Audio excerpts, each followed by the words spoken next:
एक नगर में एक धनी व्यापारी रहा करता था। उसकी एला नाम की एक बहुत सुंदर बेटी थी। एला की माँ नहीं थी। बिन माँ की बच्ची एला को उसके पिता बहुत प्यार करते और उसकी हर जरूरतों का ख्याल रखते थे। एला भी अपने पिता से बहुत प्यार करती थी, लेकिन माँ की कमी उसे अक्सर महसूस होती और वह उसे याद कर रोया करती थी। एला के पिता व्यापार के सिलसिले में अक्सर नगर से बाहर रहते थे। अपने पीछे उसे सदा एला की चिंता सताया करती थी, इसलिए दूसरा विवाह कर वे एला के लिए माँ ले आए। एला की सौतेली माँ एक दुष्ट औरत थी। उसका इरादा एला की पिता की दौलत पर ऐशो आराम का जीवन व्यतीत करना था। उसकी पहले से ही दो बेटियां थीं। वे बदसूरत और अपनी माँ की तरह दुष्ट थी।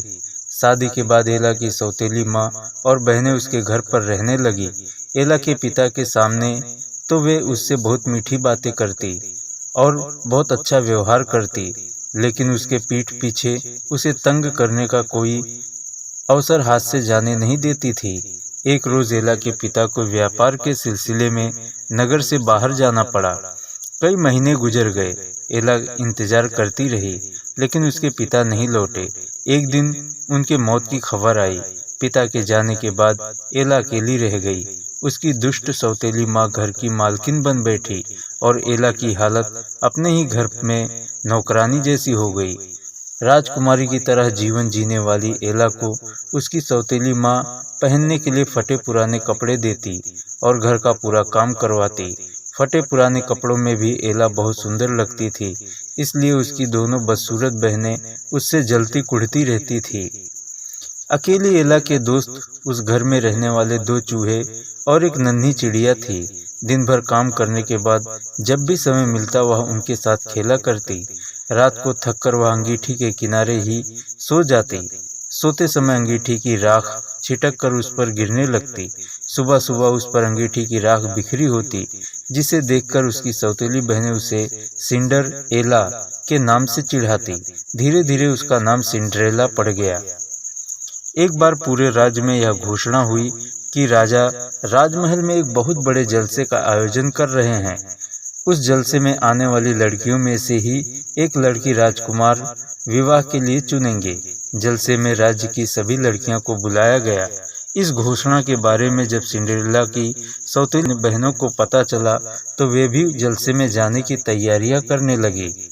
सिंड्रेला भी राजमहल का जलसा देखने उत्साहित थी, लेकिन उसकी सौतेली माँ सिंड्रेला के वहां जाने के खिलाफ थी। उसे पता था कि सिंड्रेला की सुंदरता के सामने उसकी बदसूरत बेटियों की दाल नहीं गलने वाली। उसने सिंड्रेला को जलसे में जाने की अनुमति नहीं दी। जलसे के दिन सिंड्रेला को दुगना काम सौंपकर उसकी सौतेली माँ अपनी दोनों बेटियों के साथ जलसे में चली गई।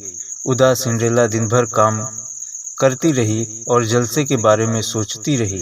काम खत्म कर जब वह अंगीठी के पास बैठी तो नन्ही चिड़िया और दोनों चूहे उसके पास आए और उसका मन बहलाने की कोशिश करने लगे, लेकिन उदास सिंड्रेला का मन नहीं बहला और उसकी आंखों में आंसू आ गए।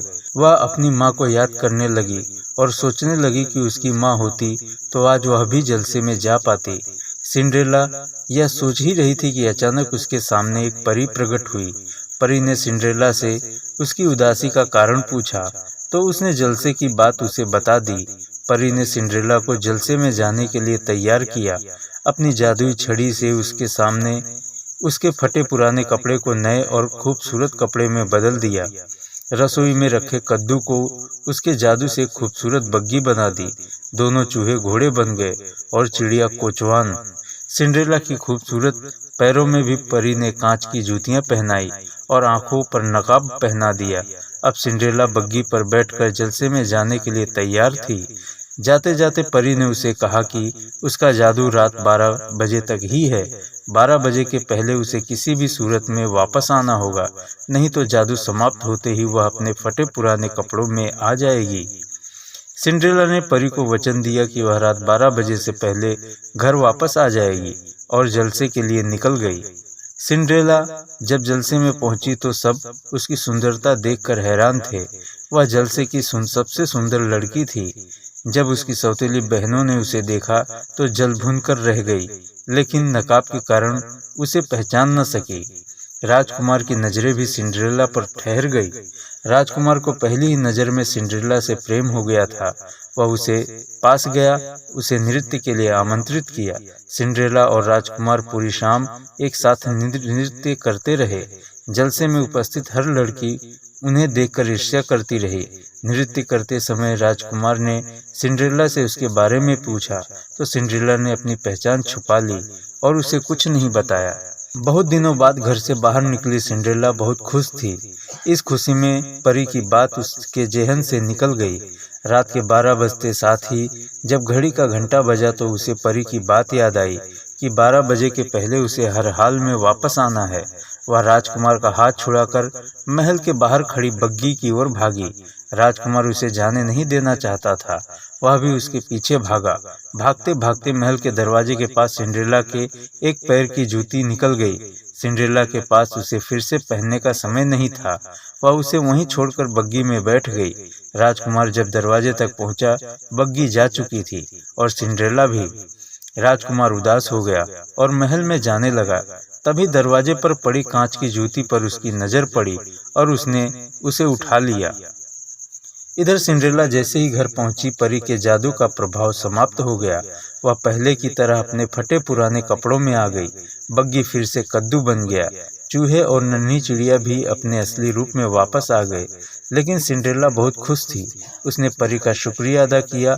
परी उसे ढेर सारा आशीर्वाद देकर वापस चली गई। दिन बीतने लगे। राजकुमार के मन में अब भी सिंड्रेला बसी हुई थी। वह उसे भूल नहीं पा रहा था। उसके मन बना लिया कि वह किसी भी तरह सिंड्रेला को ढूंढ निकालेगा और उससे विवाह करेगा। सिंड्रेला को ढूंढने के लिए उसके पास उसकी कांच की जूती थी। उसने पूरे राज्य में यह घोषणा करवा दी कि जिस भी लड़की के पैर में कांच की वह जूती आ जाएगी, वह उससे विवाह करेगा। राज्य की सभी लड़कियां राजकुमार से विवाह करने की इच्छुक थी। सभी उस कांच की जूती को अपना बताकर पहनने का प्रयास करने लगी, लेकिन वह जूती किसी के पैरों में नहीं आई। राजकुमार सेवकों के साथ नगर नगर घूम रहा था। एक दिन घूमते घूमते वह सिंड्रेला के घर पहुंच गया। सिंड्रेला की मां ने राजकुमार का स्वागत कर उसे घर के अंदर ले गई। वहां उसे अपनी दोनों बेटियों से मिलवाया, लेकिन सिंड्रेला को राजकुमार के सामने आने नहीं दिया। सिंड्रेला की सौतीली बहनें कांच की वह जूती पैर में घुसाने में लग गई, लेकिन लाख कोशिशों के बाद भी वह अपने पैरों में नहीं आई। निराश राजकुमार वहां से जाने लगा था कि उसकी नजर पर्दे के पीछे से झांकती सिंड्रेला पर पड़ गई। सिंड्रेला की मां के बहुत मना करने के बाद भी उसने उसे जूती पहनने के लिए बाहर बुला लिया। सिंड्रेला ने बाहर आकर जब जूती पहनी, वह उसके पैर में आ गई। उसने दूसरी जूती भी निकालकर पहन ली। यह देखकर उसकी सौतेली माँ और बहनों की आंखें फटी की फटी रह गई। लेकिन राजकुमार समझ गया था कि सिंड्रेला ही वह लड़की है जो उसे जलसे में मिली थी और जिससे वह प्रेम करने लगा था। उसने सिंड्रेला के सामने विवाह का प्रस्ताव रखा। सिंड्रेला ने भी वह प्रस्ताव सहर्ष स्वीकार कर लिया। राजकुमार और सिंड्रेला का विवाह हो गया और दोनों खुशी खुशी रहने लगे।